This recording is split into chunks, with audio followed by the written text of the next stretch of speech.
Bonjour et bienvenue sur la chaîne Le Secret du Samadhi. Il vous est probablement venu à l'esprit de penser que la personne en face de vous est capable de lire dans vos pensées.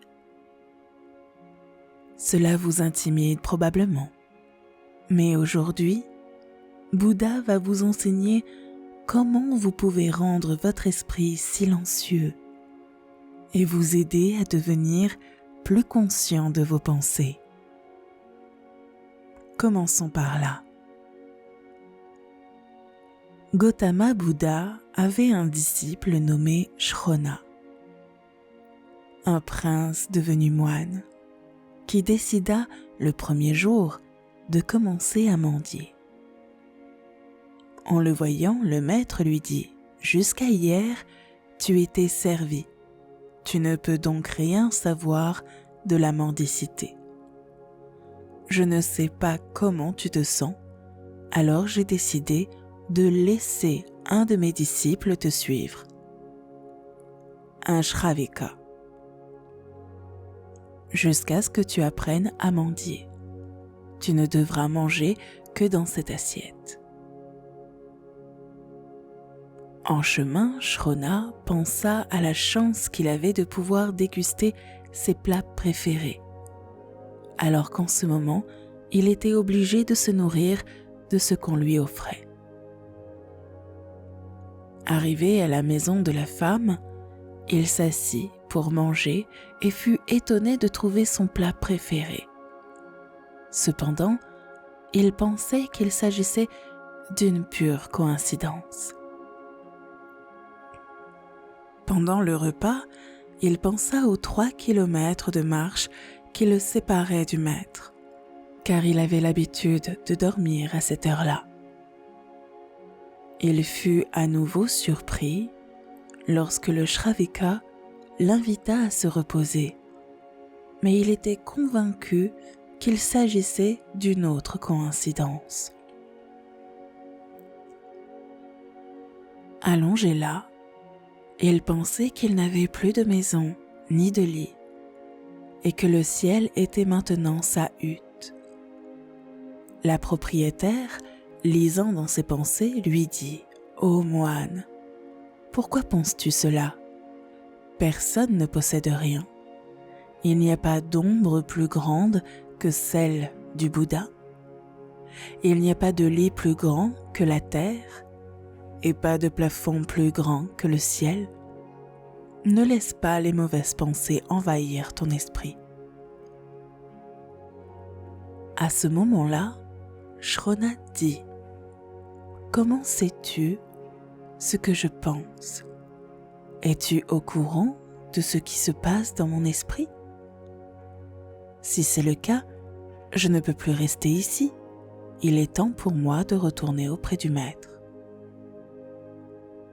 La femme lui répondit « Oui, bien sûr. Au début, je me concentrais sur mes pensées et je méditais pour les faire disparaître. Puis, ayant atteint la maturité intellectuelle, j'ai pu écouter l'esprit de ceux qui m'entouraient. » Effrayé, le moine se leva et se dirigea vers la sortie. La femme tenta en vain de l'arrêter et de lui demander la raison de sa peur, mais il était déjà loin. Bouddha, le voyant revenir, lui demanda « Comment se fait-il que tu sois déjà ici? Ai-je eu tort de te recommander Shravika?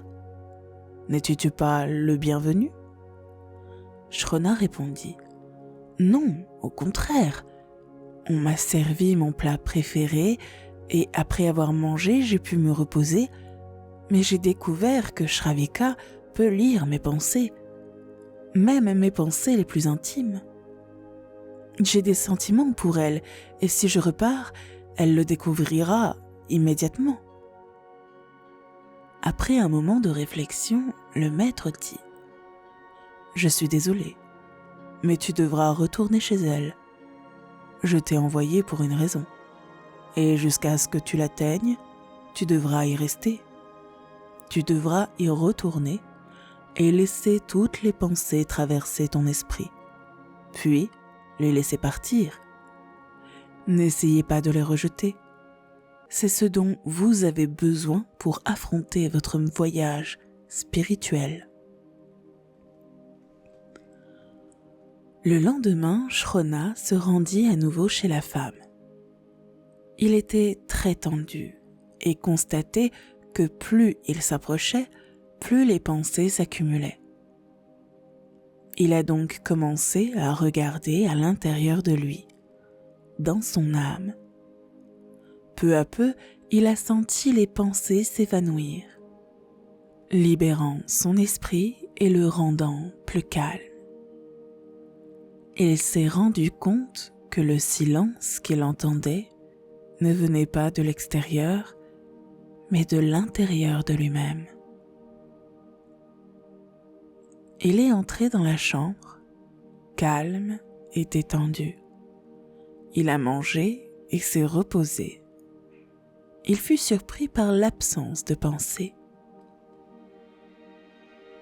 Lorsqu'il revint auprès de Bouddha, il se prosterna à ses pieds et dit « Oh mon Seigneur, j'ai vécu aujourd'hui quelque chose d'extraordinaire qui ne m'était jamais arrivé auparavant.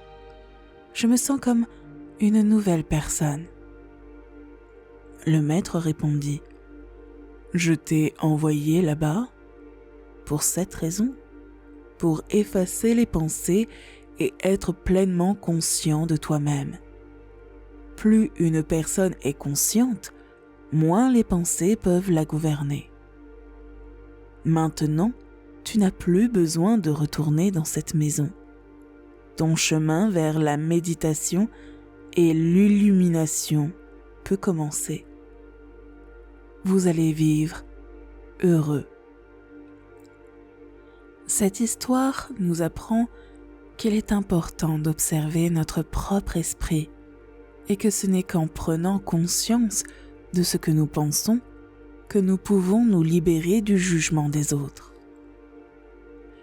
Et vous, si vous aviez été à la place du jeune moine, seriez-vous resté ou auriez-vous fui quelqu'un qui pouvait lire dans vos pensées? Écrivez-le dans les commentaires. Et abonnez-vous à la chaîne pour ne pas manquer les nouveaux enseignements du maître. Au plaisir de vous retrouver dans la prochaine vidéo. À bientôt. Que Bouddha vous bénisse.